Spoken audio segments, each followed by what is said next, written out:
Oi, Sensação está começando agora. Hoje é Dia Nacional de Prevenção de Arritmias Cardíacas e Morte Súbita. A arritmia é considerada uma epidemia no Brasil e no mundo. Provoca alterações nas batidas do coração, essas alterações podem levar à morte súbita. Vamos saber como prevenir esses problemas conversando com o cardiologista Eduardo Saad. A jornalista Cristina Chassel reconstitui uma história de luta contra a ditadura militar no Brasil no livro Seu Amigo Esteve Aqui. É a história de Carlos Alberto Soares, o Beto, ativista político que desapareceu na década de 70. A Cristina conta o perfil do Beto a partir de pesquisas e documentos de ex-militantes, parentes e amigos. A Cris Pimentel conta na ficção uma história de busca pela superação. É o tema do livro Ana e a Tal Felicidade. A protagonista é uma menina que cresce numa cidade do interior, mas sonha em mudar seu destino, estar na capital e se tornar uma jornalista de sucesso. Teatro é o nosso assunto com a atriz e diretora Malu Galli. Ela está em cartaz no Rio com a tragédia grega Orestia. Além de atuar na peça, Malu assina a concepção e a direção do espetáculo. Na área musical,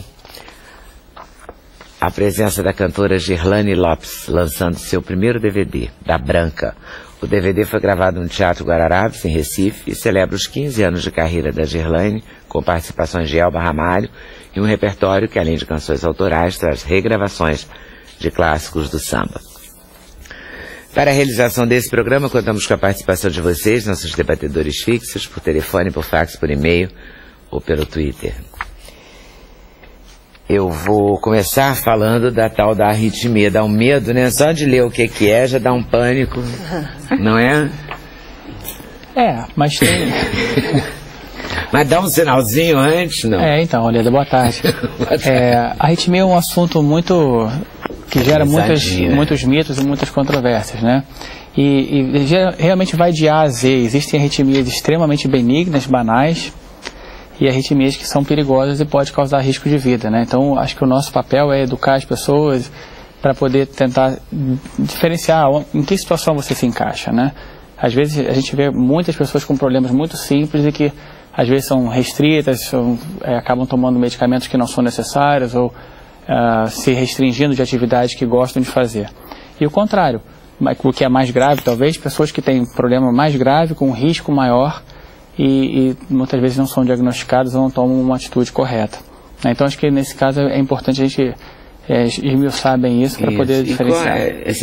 Quais são os sintomas? Como é que a pessoa descobre? Então, as arritmias geralmente se expressam para a pessoa como uma alteração no batimento cardíaco, ou para mais ou para menos, ou seja, ou acelera muito, a gente chama de taquicardia, ou alentece muito, a gente chama de bradicardia.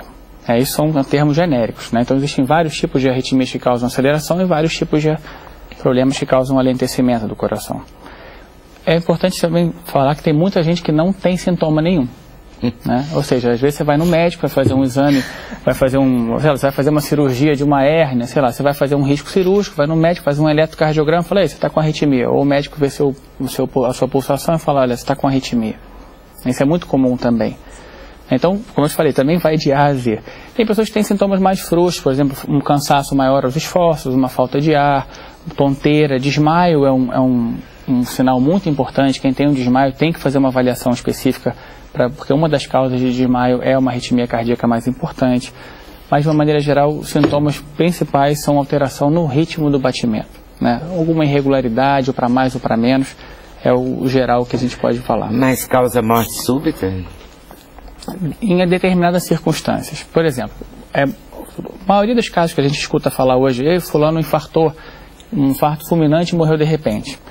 Alguns desses são de fato infartos fulminantes, mas nem todos. Uma grande parte desses são, na verdade, arritmias malignas, que vêm súbitas, como o nome diz, e que causam um colapso imediato. Se a pessoa não for atendida em 2, 3 minutos, e o atendimento, no caso de uma arritmia maligna, é um choque no coração, chamada desfibrilação, aquilo não tem como salvar a pessoa. Então, existem fatores de risco para arritmias malignas. Por exemplo, pessoas que já têm alguma doença no coração, alguma cicatriz no coração, tem coração grande, chamadas cardiopatias, né, dilatadas, tem algumas doenças específicas do músculo cardíaco, chamadas miocardiopatias, sofreram um infarto no passado e tem, portanto, uma cicatriz grande no coração. Esses são os principais fatores de risco para arritmias mais malignas. É raro uma pessoa totalmente normal, com o coração totalmente sadio, ter uma arritmia maligna, em que pese que isso é possível. Né? Mas a grande maioria das pessoas que a gente detecta antes e toma uma atitude preventiva são pessoas que ou têm um histórico disso na família, né, de morte súbita precoce, antes dos 40, 50 anos de idade, ou pessoas que têm alguma dessas doenças que a gente detecta antes e fala, olha, talvez isso seja um problema maior, tem que fazer uma investigação mais profunda. Às vezes a pessoa já fala, você já teve algum desmaio? Eu tive 2 desmaios, eu tive uma convulsão, que acharam que era uma convulsão, na verdade foi um desmaio com baixo fluxo de sangue no cérebro. Então, assim, tem algum sinal que a gente possa ter um alerta. Né? E uma vez constatada e a pessoa não morrendo, qual é a ideia é exatamente essa. Como eu te falei, a gente tem que pegar isso antes de acontecer. Porque depois de acontecer, é muito difícil salvar uma pessoa no meio da rua tendo 2, 3 minutos para tentar dar um choque na pessoa. Então hoje a gente faz campanhas, e hoje é o Dia Nacional, é uma data oficial do Ministério da Saúde, é a campanha Coração na Batida Certa. É o Dia Nacional de Prevenção de Arritmias Cardíacas e Morte Súbita. É a gente tentar fazer algumas ações e educar as pessoas para isso. O que a gente pode fazer para tentar melhorar isso? Primeiro, ensinar as pessoas a detectar algum sintoma que possa ser sugestivo de uma arritmia cardíaca e procurar um médico. Mas, fundamentalmente, criar políticas públicas para que a gente consiga prevenir de um lado e tratar do outro. Vou dar o exemplo do que eu estou falando. O que é prevenir? A gente sabe que pessoas que sofreram infartos, que têm doenças do coração, que tem aos montes aí nos hospitais, principalmente nos hospitais especializados, têm maior risco de morte súbita. E a gente tem como detectar por exames relativamente simples, um eletrocardiograma, um ultrassom, enfim, exames relativamente simples do coração. E para algumas pessoas, a colocação de um aparelhinho chamado desfibrilador, que se implanta, né, como se fosse um marca-passo, pode salvar muitas vidas. Está comprovado que isso salva vidas antes da pessoa ter qualquer tipo de sintoma. Mas quanto custa isso? Isso são aparelhos caros, mas que hoje são usados em larga escala e tem cobertura do Ministério da Saúde para uma parcela da população que tem determinadas indicações específicas. Mas isso está comprovado que salva vidas e que tem um custo-benefício aceitável. Isso é usado no mundo inteiro como uma prevenção. Não é para todo mundo, não estou falando que qualquer pessoa vai botar isso. Pessoas que têm predisponentes estes que já estão provados que a pessoa tendo aquele aparelho, ele vive mais do que quem não tem o aparelho. Esse é um lado, é o lado da prevenção. O outro lado é o lado do que a gente pode fazer no público leigo para tratar pessoas que têm eventos no nosso meio. Por exemplo, nos Estados Unidos e na Europa é muito comum você ver num aeroporto, por exemplo, a cada esquina do aeroporto tem um desfibrilador. É chamado desfibrilador automático. Lá as crianças, idade de 6, 7, 8 anos, crianças na idade escolar, aprende a fazer primeiros socorros e a usar esse aparelho que qualquer pessoa pode usar. É um aparelho que você, se estiver num ambiente que alguém teve um mal súbito, você simplesmente coloca um adesivo no tórax do paciente, aperta um botão e vai chamar socorro. Ele detecta automaticamente se a pessoa está com uma arritmia desses tipos maligna e dá um choque na pessoa se for necessário. Dá tempo de você salvar a pessoa e chamar socorro. Né? Isso existe no país há muito tempo, projetos de lei que tenta copiar o que existe lá fora, que determinados locais com uma grande circulação de pessoas durante um dia tem que ter estádios, shopping centers, etc., que tenham que ter desse tipo de aparelho que salva realmente as vidas. Então a gente tem ações, em resumo, Leda, para fazer ações preventivas e ações corretivas quando ela acontece. É o que a gente pode fazer de melhor. Detecta-se no eletrocardiograma? Um eletrocardiograma feito em repouso pode dar muitas informações, nem sempre, mesmo. Mas pode dar muitas informações. Vou te dar um exemplo. Porque são os próprios cardiologistas que falam que o eletro não quer dizer nada? O eletro pode não querer dizer nada, porque ele pode ser normal em muitas circunstâncias. Então ele pode ser normal em algumas doenças. Por exemplo, algumas pessoas que têm entupimento nas artérias pode ter um eletro normal. no repouso, às vezes vai aparecer isso num teste de esforço, por exemplo. Mas existem muitas doenças que têm elétrons completamente anormais. Por exemplo, existem algumas cardiopatias que estão sabidamente ligadas à morte súbita. Vou dar um nome de um delas: cardiomiopatia hipertrófica, síndrome do QT longo. Enfim, existem várias doenças que estão associadas a problemas elétricos no coração que aparecem num simples eletrocardiograma. Aliás, tem alguns que só aparecem no eletrocardiograma, não aparecem mais em exame nenhum. Então, os exames são complementares, né? Você faz uma avaliação clínica do paciente, ouve o histórico, examina, faz um eletrocardiograma e, se necessário for, completa com outros exames, né? Essa é a avaliação inicial de uma pessoa, principalmente quando a gente recebe alguém que fala: olha, eu tive uma pessoa na minha família que morreu de repente, ou que tem uma arritmia, já tomou um choque no coração, né? Eu estou falando das malignas, né? As benignas às vezes seguem outro caminho, né? Outros tratamentos. Mas é importante. O eletrocardiograma é uma arma antiga, mas ainda fundamental na detecção de problemas. A arritmia causa o chamado mal súbito. O infarto é um mal súbito. Então, O que mais que é um mal súbito?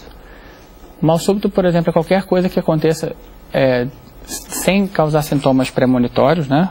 E que levam a uma perda de consciência súbita. Por exemplo, um desmaio, de repente, ou, né, com rápidos sintomas. Mas o mal súbito, a morte súbita, é considerada uma morte que não deu aviso, que a pessoa teve um colapso, né?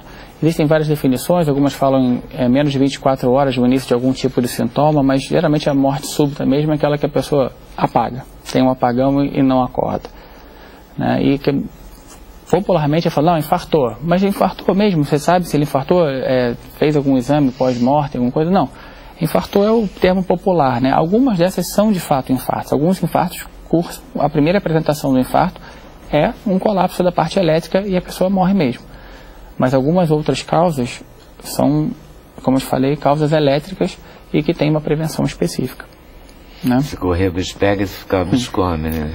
É uma coisa meio assim, dá certo. Hoje a gente tem batido muito na tecla, porque assim, esse é um assunto desagradável, né? Assim, não é bom. Mas assim, só falando deles para poder tomar uma atitude. A Sociedade Brasileira de Arritmias Cardíacas, a SOBRAC, existe exatamente para isso, para educar as pessoas. Uma Sociedade Brasileira de Arritmia Cardíaca? Claro que tem. É uma sociedade extremamente ativa. Tem uma sede em São Paulo, existem vários membros, claro que são subespecialistas, né? Não tem assim, aos montes, mas existem membros especialistas em todos os lugares do país. E a gente tem. Mas assim, para acender uma luz vermelha antes de causar um estrago definitivo, é o desmaio? Os principais sintomas assim, que devem... Taquicardia, uma coisa assim. Palpitações, né? Taquicardia, tonteiras inexplicadas e desmaios. Esses são os sintomas principais. Hoje em dia se bate muito na tecla também, se você me permite fazer um parênteses, sabe como a gente fica estimulando pessoas a fazer autoexame, por exemplo, para mama, detectar câncer de mama precocemente? Hoje a gente bate muito na tecla também do autoexame da pulsação, para você detectar alguns tipos de arritmia cardíaca. As malignas, como a gente estava falando, geralmente são nos ventrículos, a parte de baixo do coração. Mas existem arritmias que são benignas, ou seja, elas podem ocorrer e não levam à morte imediata, mas na parte de cima do coração. E aí detecta pelo pulso. Exatamente. Um exemplo chama-se fibrilação atrial, que é a arritmia mais comum que tem na parte de cima do coração. Ela pode causar aqueles sintomas que a gente falou, mas pode ser também totalmente silenciosa. Mas você, sabendo pegar a pulsação, ela não está ritmada. O pulso fica extremamente irregular. Qual é a importância de se detectar isso? Essa arritmia, ela não mata, mas ela tá associada à formação de coágulos no coração, e esses coágulos são fontes de derrame cerebral, porque eles se soltam e vão entupir uma artéria do cérebro. Então, a pessoa se autoexaminar, principalmente quando passa dos 50, 60 anos de idade, onde o risco começa a aumentar muito, né, a incidência começa a aumentar, isso é uma maneira de detectar precocemente. Essa arritmia é plenamente tratável hoje. Talvez não seja a sua especialidade, eu não sei se mas a chamada embolia pulmonar também é um coágulo que solta? A embolia pulmonar também é um coágulo, mas é do outro lado da circulação, né? A circulação tem um lado arterial e um lado venoso, né? Os coágulos que formam, que causam problemas cerebrais são no lado arterial, né? No lado das artérias. E os coágulos que causam embolia pulmonar são no lado das veias.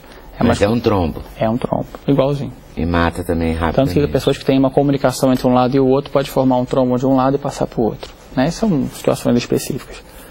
Mas todas essas situações, quer dizer, estou falando de problemas plenamente tratáveis. Né? É possível prevenir. Acima dos 75 anos de idade, a fibrilação atrial é a causa número 1 de derrame cerebral no mundo todo. E hoje se chama a atenção que essa arritmia, por exemplo, ela tem um tratamento. A pessoa pode tomar um anticoagulante para afinar o sangue. Isso previne a grande maioria dos fenômenos, né, de embolia, que se chama, né, esse coágulo se soltar. Tem tratamentos com medicamentos, tem tratamentos por catéter, chamado de ablação, em que você faz uma cauterização por catéter no coração. Enfim, existem a área cardíaca, ela é rica, Ana, Leda, desculpa, pela quantidade de tecnologias disponíveis, né?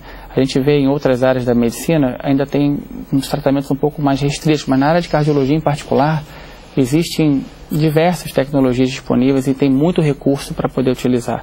E essas, né, no lado das arritmias em particular, tem muita coisa para ser feita e para prevenir problemas mais graves. Tomara que dê, né? Que dê tempo para prevenir. Tá certo, eu volto aí com alguma dúvida, tá bom? Tá ótimo. Não sei nem para que assunto eu vou. Posso ir para o intervalo? Então fui. Volto já já, falando de teatro, de música, de literatura. Sem Censura, um programa da TV Brasil.